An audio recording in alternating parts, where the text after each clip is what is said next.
Today we're going to demo removing the rear bumper on a 2013 991 C4S. It's a total of 26 Torx T30s holding the bumper on, and we'll remove the bumper in probably about 30 to 35 minutes would take for first time around, so it's not as difficult as everyone makes it out to be. So we'll begin by lifting the rear wing for access to the screws on the top of the back bumper and the taillights. We'll enter the car and turn the ignition on. This will power up the rear lift, which is this light. Turn the light on and hold the button down, and the rear wing will lift up for access to the screws at the top.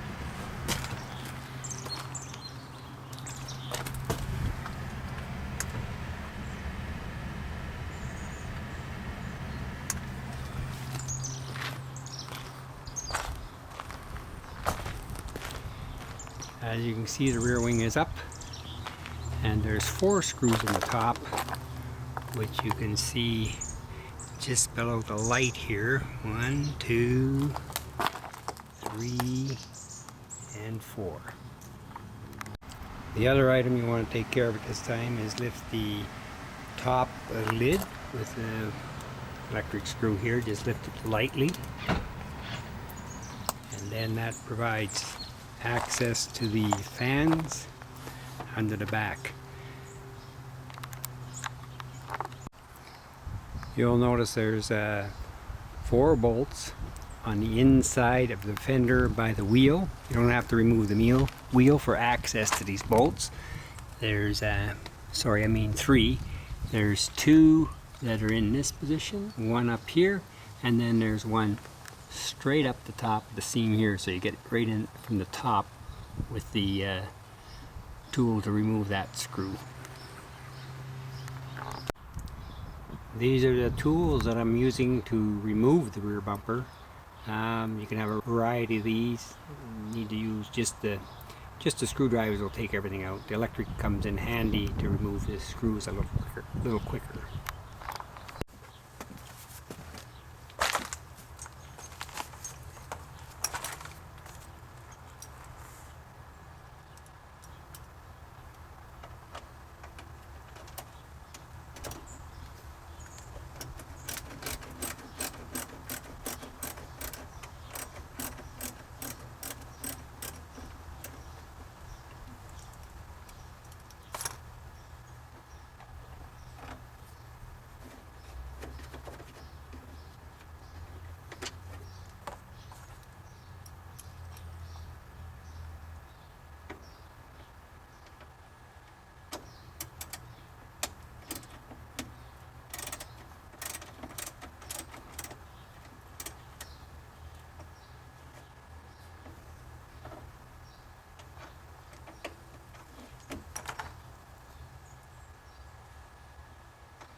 On the top, we have to remove the access covers for the rear taillight assemblies. These are just plastic covers. You have to be careful not to break the tabs, but pull it up on this side, they'll snap out, and there's a lip on the other side, as you can see, that hooks into that slot right there. So just be careful lifting them up that you don't break them. Usually snap up on this side. Oops. And then pull them out like that. Pretty easy. Here, this is removing the taillights. The Torque 25 is a screwdriver that will fit this one. Thing to be careful here is keep the adjustment where it was originally at the factory, as there's below these two screws there's a hex headed screw that you hold with a flat blade just to keep it from turning when you remove the screw, to retain the position of the adjusting screws, which position the taillight in the bumper with the line to the top to the back light here, and also the clearance in here. So it's important you retain those positions. If you lose them, probably looking at the markings from the original factory, you'll be able to see where the screws were. But it's best to start with the inside screw first, and then remove the outside one, holding that hex headed screw so that it doesn't turn while you're taking the screw out.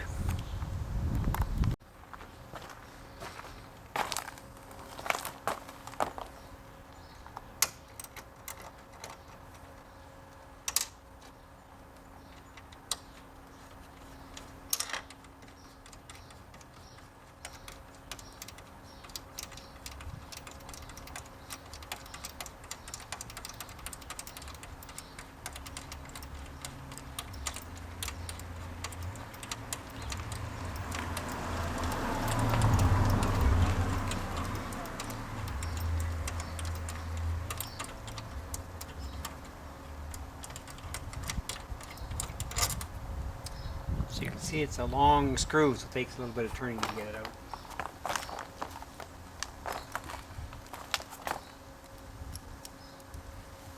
Now this is where you want to hold a hex-headed adjusting screw underneath while you remove the screw to keep the settings the way they were.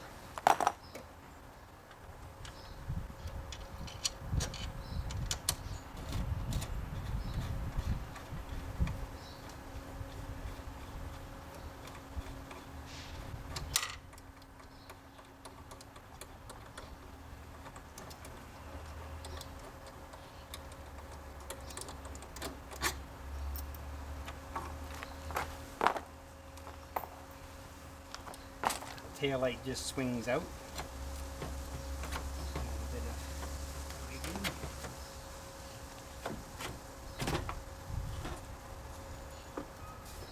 And there's the connector here, which you have to push on the bottom side. Remove it.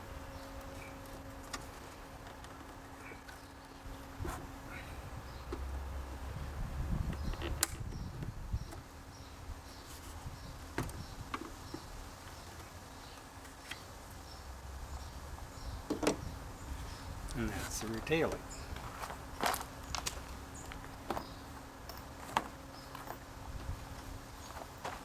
And these are the adjusting screws I mentioned. These two screws here give you the position of the taillight in the back to line up the top of this and in this housing.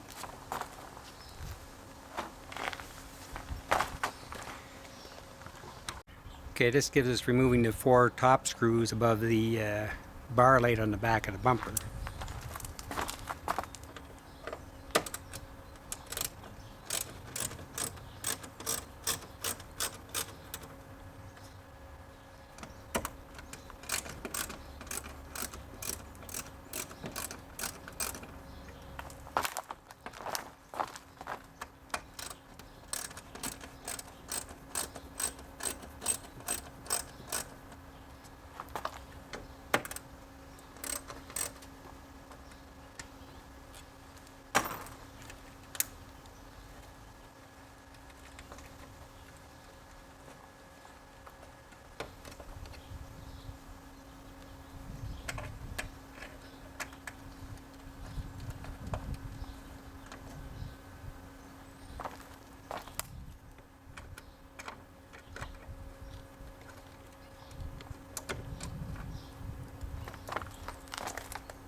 Next, there's the two screws in the side, which are a T30. These position the bumper on the tangs that located at the foot of the tail light against the body of the back end of the car.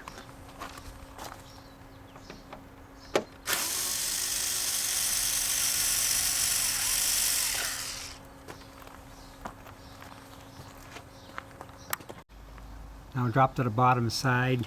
There's two screws on the side holding the bumper from the bottom, and then by the tailpipes over here you'll see two more screws holding the back of the bumper on. These are the last remaining screws before you can pop the bumper off.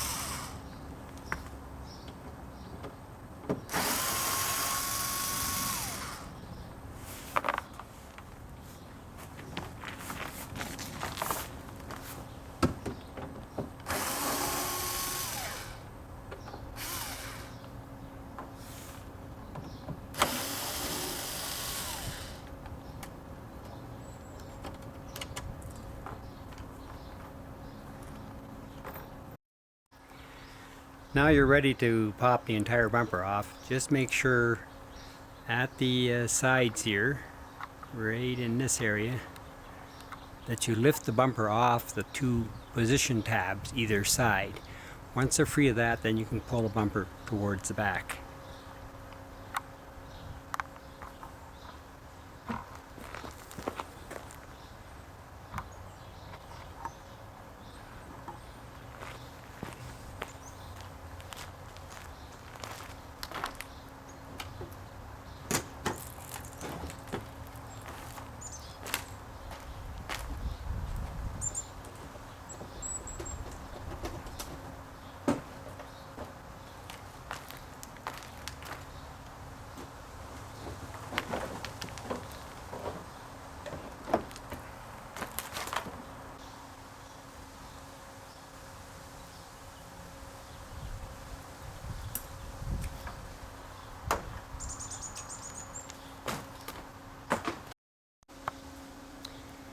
Now that's the bumper off. What I forgot here was the electrical connector, which you can see here, and that attaches to the harness, which goes to the lights and tail lights on the back of the bumper.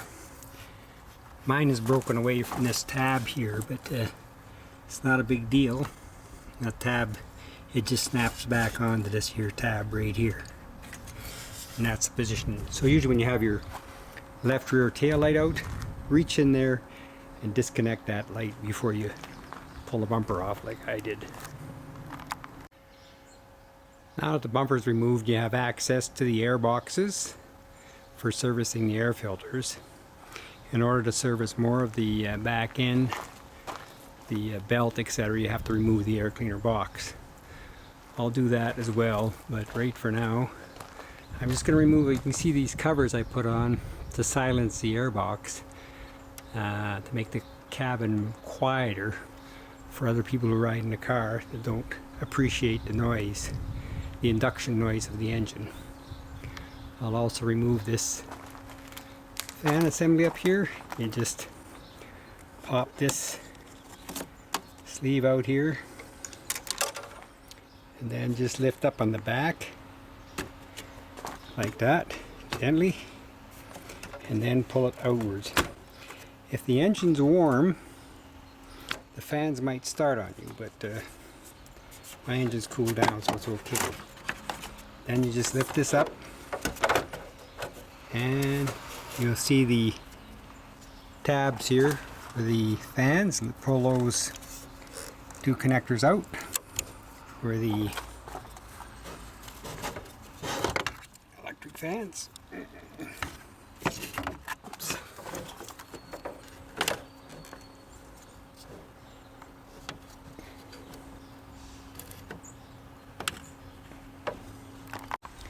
Now you can remove this air intake assembly.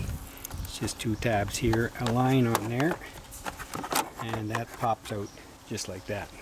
Nothing to it. And there's your fans and the intake. Now the other thing I have to remove on my silencing system is this pipe here that comes up in the airbox, which I have plugged, as you can see with the red plug here, to prevent the noise from entering the cab area, so the cab's much quieter. But we'll take these out for now. We don't need the quiet ride anymore. We'll get the induction noise back in once we connect that pipe, and we remove these sound dampeners on the airbox. We'll go further than just removing the bumper now. I'll remove this rear wing, which is held in place by two T45 screws, one here and the other one is underneath.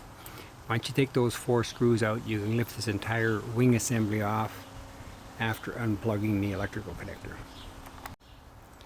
On removing the airbox, you're better off to leave these connectors in place. Just undo the electrical connectors. That's the better way to take this off. It won't come off with the whole box. So just undo the 2 electricals and the lines here, these 2 lines. And you can lift the whole airbox assembly off. Oops. And one more line to go. What's going on here? And one more to go. There we are. So that takes the whole airbox off. As they say, all this induction noise you hear, this is part of the Sport Plus. It gives you the intake sound into the cabin area. That's the line I had plugged off, this here line, to prevent the noise going into the cab through this valve assembly. But we'll take that plug out for now, and that's the other side of the airbox where the induction noise comes through the cab.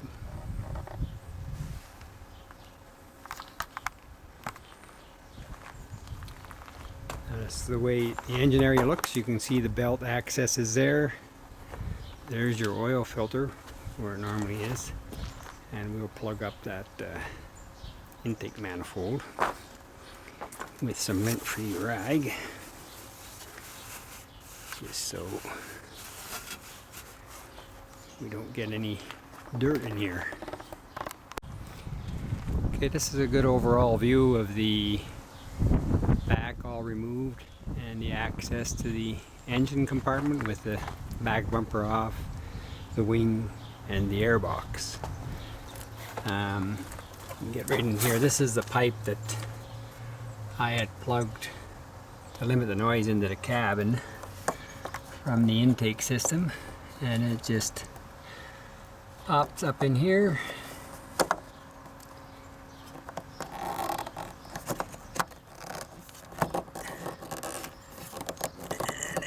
Put it back in so it's ready to go again, and put the intake noise back in. While we're in the engine area, we can show you the dynamic engine mounts. These are the engine mounts that stiffen up the ride in sport mode as part of the Sport Plus package. So that gives you a stiffer ride, a stiffer suspension for sport mode. And these are the engine mounts, which are hooked directly to the cross piece at the back, which goes from side to side, supporting the back of the engine. Reassemblies of reverse order of the disassembly, of course. Just be sure, double check, make sure if you've taken the airbox off that all these lines are connected back up again, particularly the vacuum lines, or you'll have codes in your dash saying you've got something missing. There's 3 vacuum lines I took off here. These 2 right here were pulled out in order to remove the airbox, and this one more additional one down here was removed. So put those 3 back. Make sure the plugs, electrical connections are back in place and down and snapped in correctly so that there won't be any codes coming up on your display. When reinstalling the wing, make sure that the two pins are down in the holes where they should be. That's the locating pins for the wing. And also the electrical plug is connected back up so that everything will work on the wing and for the fans. Check the wires for your plugs for the fans. One disappeared down here somewhere, but make sure they're up and in position so you can connect the fans after you put the fans back in. Yes, if you remove the airbox, make sure that the clamp to the intake is in position correctly and the clamp is tight on the intake, otherwise you can get dirt ingress into the intake system. Putting the back bumper on is pretty straightforward.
Yes, the points in getting the bumper back on, just being careful not to force anything. This has to slip over that pin right here. You'll see there's a pin right there. Then the bumper just snaps in there. And on the opposite side as well. Make sure this pin is located.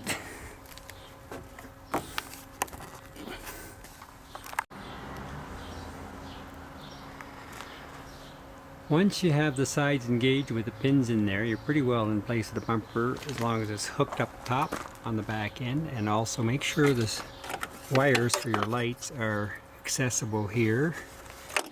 And also there's one on the bumper inside which you have to make sure is available so you can reconnect the license plate lights and the tail light. This is the connection for the license plate lights, and in the case of the 4S, the crossbar at the back for the lighting. So just be sure that you get that connector done correctly and it's back in place where it should be. So once you have the bumper back on and you have the bumper positioned on the two pins at the back, the first screws I put in are these locating screws, which would be the key screws to locating the bumper in the correct position, and the rest will follow in the right order after this is put in place and the bumper's positioned correctly back on the car. Now you've got these screws in and tight for the bumper where the taillight fits in. You'll notice there's a recess in here, or a gap in here, where the taillight will fit in. If you pick up your taillight, make sure the adjusting screws are still okay. This is the locating tab that puts the taillight in the right position. So when you put it back in, you make sure it hooks in into the bumper. And connect the electrical connector before putting the taillight in position. case of the 4S, you want to make sure that the tail light and adjusting screw is right so that the top of the tail light lines up with the top of the bar across the back once you tighten the screws in that hold the tail light in place. Now, in putting the tail light back in place, I like to make sure that the position is correct. So slide the tail light ahead and then make sure the gap in here, you have some gap in this area, as well as the position up front where the tail light sits. I put the first screw in here and tighten that up tight to hold the position, and I put a flat bladed screwdriver on the flat here to keep the adjusting screw from turning while tightening the screw down. That keeps the tail light in the position. Like I say, you want this gap here somewhere around where it was when you originally took it off, so make note of that when you're disassembling and put it back in the correct position. With the tail light in the correct position, you should be able to notice that it lines up with a bit of clearance in the area at the front, as well as around the back. We're even with the light bar at the top across that section, and also there's some gap at the back here, but not more gap than normal. The mark from the screws that you originally took out should probably still be on the surface, and you'll be able to see where it was originally pretty well, where it should be when you put it back together. These are the total screws that hold on the bumper, with the exception of 2 silver ones that locate the bumper on the sides. But there's 3 inside the wheel well on one side, 2 in the bottom of the bumper on one side, 4 across the top, 2 at the bottom, and then on the other side 2 in the bottom and 3 on the inside of the fender. So that's the total screws that hold on the back bumper and keep it in position.